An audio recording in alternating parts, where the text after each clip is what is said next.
Madame, Monsieur, cher Montbardois, je m'adresse à vous cette année par vidéo pour vous présenter les meilleurs vœux du conseil municipal de Montbard.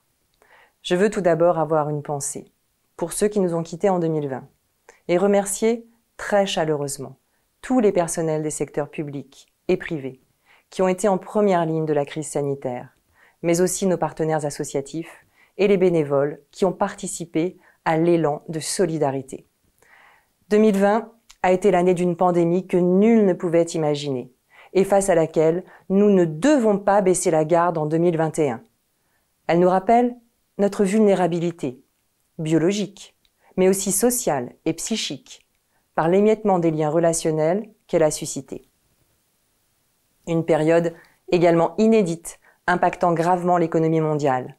Ce sont à minima des usines, des commerces, des transports au ralenti, tels que nos lignes TGV, et parfois même des pans complets de l'économie à l'arrêt, total, comme la restauration et l'événementiel.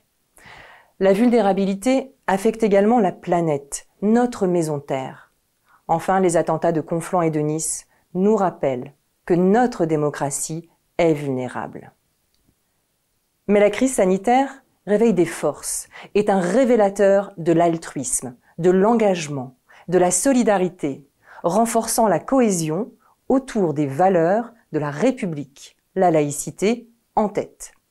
Plus que jamais, dans ce monde d'incertitude, le rôle de notre ville doit être protecteur, par notre veille sociale active auprès des plus vulnérables, par des mesures de soutien exceptionnelles en direction des associations, mais aussi par des mesures renforcées pour les commerçants et artisans. Nous avons maintenu un engagement financier très fort par la commande publique et par les investissements pour nos projets, représentant des sommes exceptionnelles pour le tissu économique local. Notre collectivité a assuré la continuité du service public, avec pour priorité votre sécurité et celle de nos agents. Nous n'avons pas encore de totale lisibilité de l'impact économique sur les finances locales, mais soyez rassurés. Notre méthode de maîtrise budgétaire demeure une priorité majeure de ce nouveau mandat qui a débuté. En mars dernier, les urnes ont parlé lors des élections municipales. Vous avez très majoritairement confirmé la pertinence de notre action et votre désir de continuité. Vous savez, il y a un adage qui dit « un maire bâtisseur est un maire battu ». Mais cela ne m'a jamais fait peur, ni à mon équipe. Notre ville se transforme. C'est un travail de longue haleine pour la rendre plus moderne, plus belle, plus accueillante. Je vous donne quelques exemples de projets en 2021.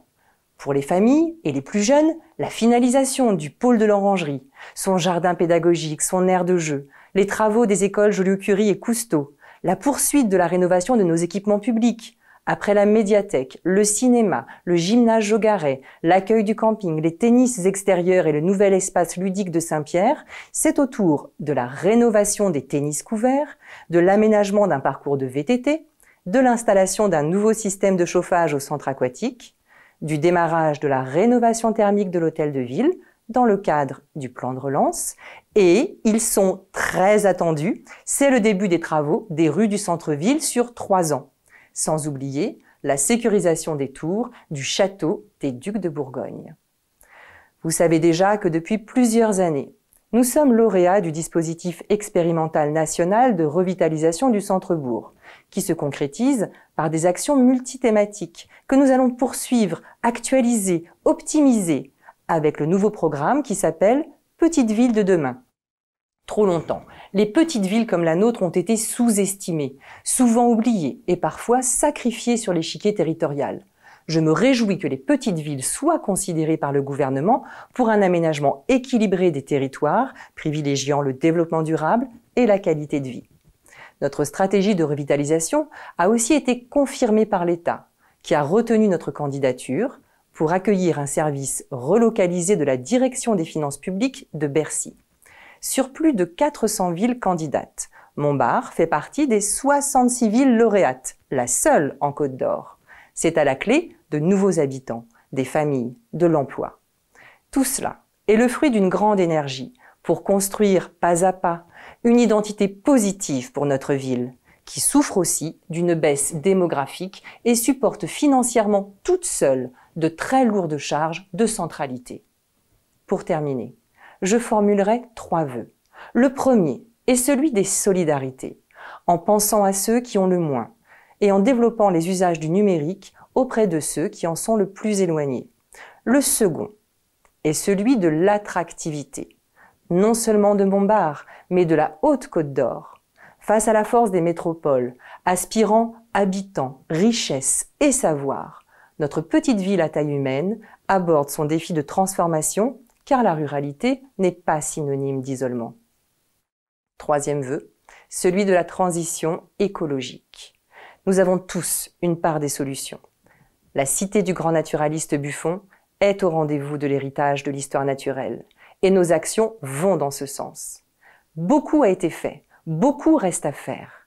Travaillons avec bienveillance les uns pour les autres. Prenez soin de vous et de vos proches. Que 2021 nous soit plus douce. Très bonne année à vous.